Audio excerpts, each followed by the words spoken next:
এই সরকার এবং এই প্রধানমন্ত্রীর অধীনে নির্বাচন হইতে পারে না। আমেরিকার মন্ত্রীরা ফিরে গেলেন দেশে বাংলাদেশে কয়েকদিনের সফর শেষে। এতে বাংলাদেশের আগামী রাজনীতির কী কী গুরুত্বপূর্ণ ঘটনা ঘটল সেটা আমাদের একটু দেখা দরকার। আমেরিকা কি কাটাল রানীর আরও চাপে ফেলছে? এই ছবি বলে যে হাসিনা হাইরে গেছে। আসসালামু আলাইকুম সুপ্রিয় দর্শক বন্ধুরা, বাংলাদেশের জাতীয় নির্বাচনকে কেন্দ্র করে এখন সারা দেশে ব্যাপক অস্থিরতা সৃষ্টি হয়েছে এবং সেই সাথে এই নির্বাচনকে ঘিরে যেন এখন সারা বিশ্বে আলোচনার জন্ম দিয়েছে।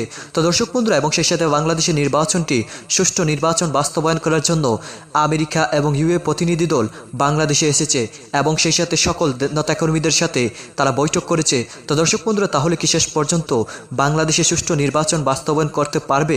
আর সেই সকল বিষয়গুলোকে কেন্দ্র করে এবার পিনাকি স্যার এমন কিছু তথ্য দিয়েছেন এবং তিনি সেই সকল বিষয়গুলো তুলে ধরে এমন কিছু কথা বলেছেন। তিনি বলে যাচ্ছেন শেষ পর্যন্ত আমেরিকার জয় হচ্ছে এবং সেই সাথে হাসিনার পরাজয় বহন করতে হচ্ছে।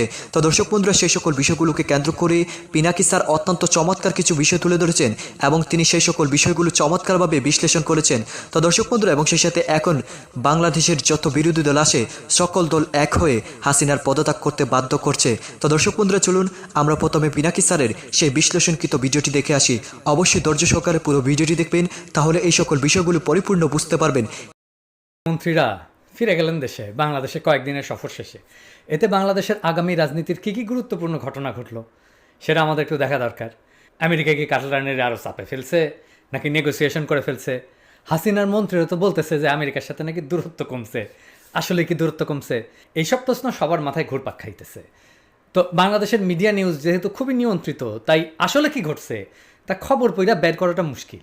কিন্তু বাংলাদেশের মিডিয়া এত বেশি চালাক হয় নাই যে তারা সব কিছু লুকায় ফেলতে পারবে।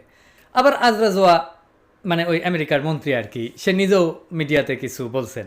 তাই আমরা দেখার চেষ্টা করবো কাটালরা নাকি স্বস্তিতে আছে, নেগোসিয়েশন করে ফেলছে, যেমনটা তার লেসপেন্সাররা বলতেছে।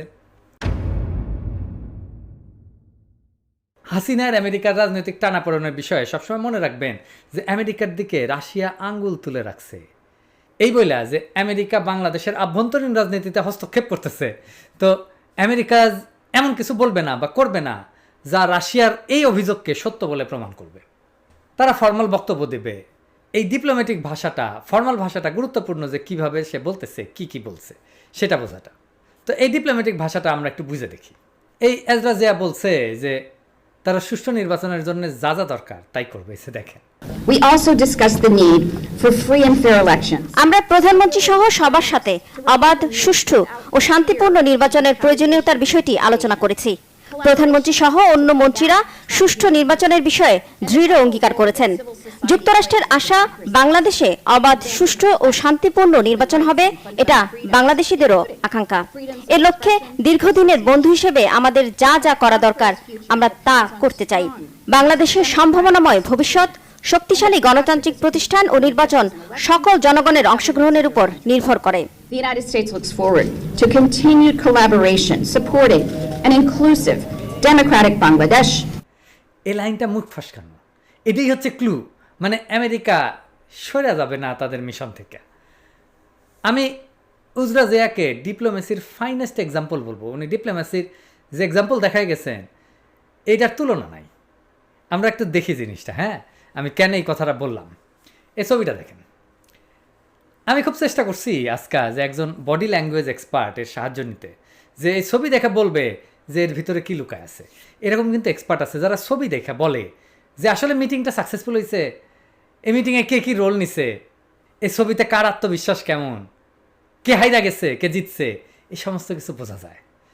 কিন্তু আজকে ফ্রান্সের ছুটি, তো তাই কাউকে অনেক চেষ্টা করে পাইলাম না। তো তবে আমার ক্ষুদ্র জ্ঞানে একটু চেষ্টা করি, মানে আমি যেটা দেখানোর চেষ্টা করব সেটা আপনারাও খুঁজে বের করতে পারবেন। আমি দেখাই দেবো কোথায় খুঁজে বের করতে হবে। এই ছবিতে দুইজন কিন্তু বস, একজন হচ্ছে জিয়া আর একজন হচ্ছে কাটাল রানী, তাই না? তাই অন্য কারো বডি ল্যাঙ্গুয়েজ কিন্তু গুরুত্বপূর্ণ না, দুই বসের বডি ল্যাঙ্গুয়েজ গুরুত্বপূর্ণ। মানে জিয়া এবং হাসিনা। জিয়ার হাত দেখেন খোলা, মুখে আত্মবিশ্বাসের হাসি। কাটাল রানীর হাত সামনে মুষ্টিবদ্ধ এইভাবে। এটারে বলে ফিগ লিভ পজিশন বা ডুমুরের পাতার পজিশন। এটা আসছে ওল্ড টেস্টামেন্ট থেকে। মানে আদম আর হাওয়া ওই যে গন্ধফল খাইয়া যখন দেখলো তারা উলঙ্গ, তখন তারা সেটাকে ডুমুরের পাতা দিয়া ঢেকা রাখছিল। আপনি ওল্ড টেস্টামেন্টের কাহিনী দিয়ে যত রকমের ভাস্কর্য দেখবেন, পেন্টিং দেখবেন, সবগুলোতে ফিগ লিভস দেখবেন আর কি। হ্যাঁ, তো তার এটার মানে হচ্ছে ভয়, আত্মবিশ্বাসের অভাব, লজ্জা। আপনি বলতে পারেন অন্যরা তো হাতে এইভাবে রাখছে, তাই না, ওই ছবিতে, সেটা গুরুত্বপূর্ণ না, কারণ ওইখানে বস 2 জন, জিয়া তো অন্য সবার বস, তাই না, তাই তার সামনে তার অধীনস্থরা কাছুমাছু করবেই, এটা স্বাভাবিক। তার মানে জিয়া খুবই সতর্ক ছিল কিভাবে সে হাতটা রাখবে, সে ইচ্ছা করে হাত দিয়া বার্তা দিচ্ছে। আমার কথা বিশ্বাস করার দরকার নাই, আপনি গুগলে সার্চ দিয়া দেখেন যে ফিগ লিভ পজিশন নিয়ে, দেখেন তারা কি বলে। এই ছবি বলে যে হাসিনা হাইরে গেছে, হাসিনার মুখ দেখেন, হাসি আছে, হাসি নাই, নাকি ও আসলে হাসি না, মানে হাসি না হয়ে গেছে, ও আর হাসে না। তো হাসিনা যে হাইরে গেছে তার আর এক ছবিতে দেখেন, এই ছবিটা অনেক জায়গায় ছাপা হয়েছে, এই যে পোতপাকার সাথে দরজ বাবা। তো পোতপাকারে দেখেন পরাজিত বিধ্বস্ত মানুষের চেহারা, কোথাও দেখবেন না এই পরাজয়ের ছাপ তার মুখে নাই, সে কোনটি তাকায় আছে সে জানে না, সে পরিস্থিতির মধ্যে নাই, ছবির মধ্যে নাই, বিষয়ের মধ্যে নাই, এই বিষয়ের বাইরে অন্য জগতে বিচরণ করতেছে।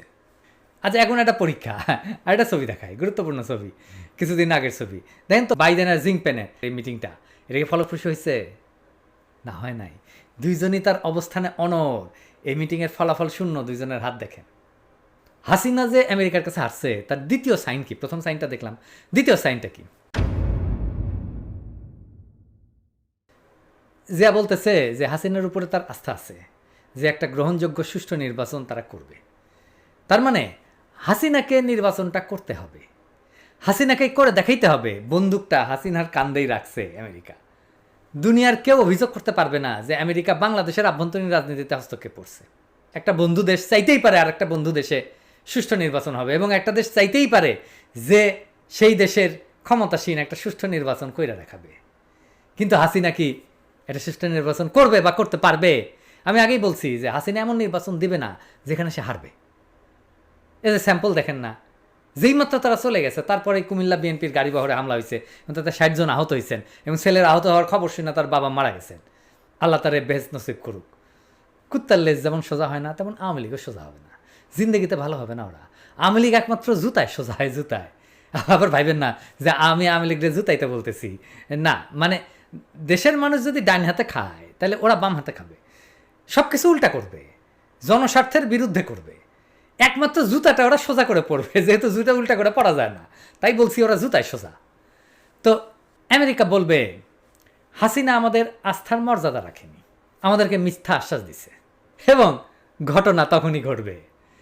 আরও একটা সাইন আছে, যে আওয়ামী লীগের সাথে হাসিনার মিটিং সফল হয় নাই। কি সেটা?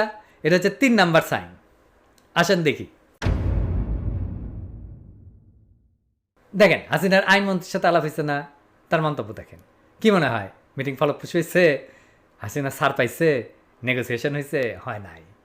হইলে আইনমন্ত্রী এই কথা বলে না, কি বলছে? যে চাপ দিয়া বড় শক্তি কিছু করাইতে পারবে না হাসিনাকে, তাই না? চাপের প্রশ্ন আসে কেন যদি নেগোসিয়েশন হয়ে যায়?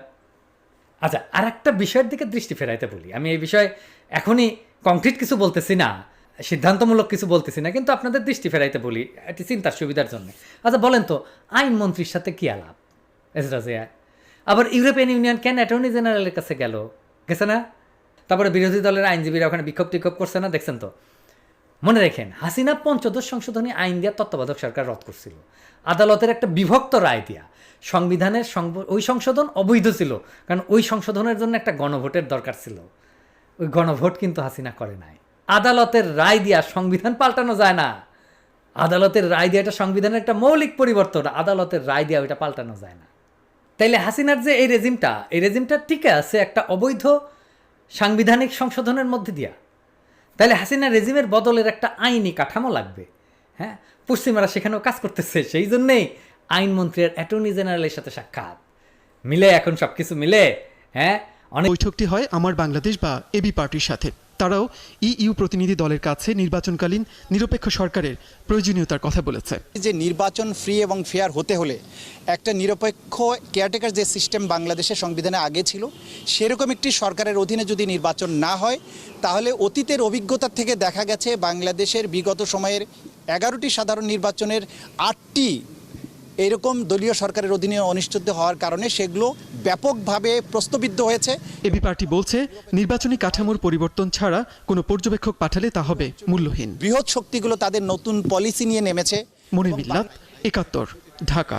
তো দর্শক বন্ধুরা, আপনারা হয়তো এই পুরো ভিডিওটি দেখে এবং এই সকল বিষয়গুলো জেনে অবশ্যই বুঝতে পেরেছেন বাংলাদেশের নির্বাচনকে কেন্দ্র করে এখন পুরো বিশ্বে আলোচনা এবং সমালোচনার জন্ম দিয়েছে এবং সেই সাথে এই নির্বাচনকে কেন্দ্র করে বাংলাদেশের ভিতরে যে অস্থিরতা সৃষ্টি হয়েছে সেই অস্থিরতা যে কখন শেষ হবে সেটা বলা মুশকিল। তো দর্শক বন্ধুরা, এবং সেই সাথে আপনারা পিনাকি স্যারের এই বিশ্লেষণগুলো শুনে কি বুঝতে পেরেছেন তাহলে কি শেষ পর্যন্ত মাননীয় প্রধানমন্ত্রী শেখ হাসিনা পদত্যাগ করতে বাধ্য হচ্ছে এবং আমেরিকার জয় হতে চলেছে? তো দর্শক বন্ধুরা, এবং সেই সাথে আপনারা পুরো ভিডিওটি দেখে আপনারা কি বুঝতে পেরেছেন অবশ্যই কমেন্ট করে জানিয়ে দিবেন। তো দর্শক বন্ধুরা, ভালো থাকুন, সুস্থ থাকুন, আল্লাহ হাফিজ, আসসালামু আলাইকুম।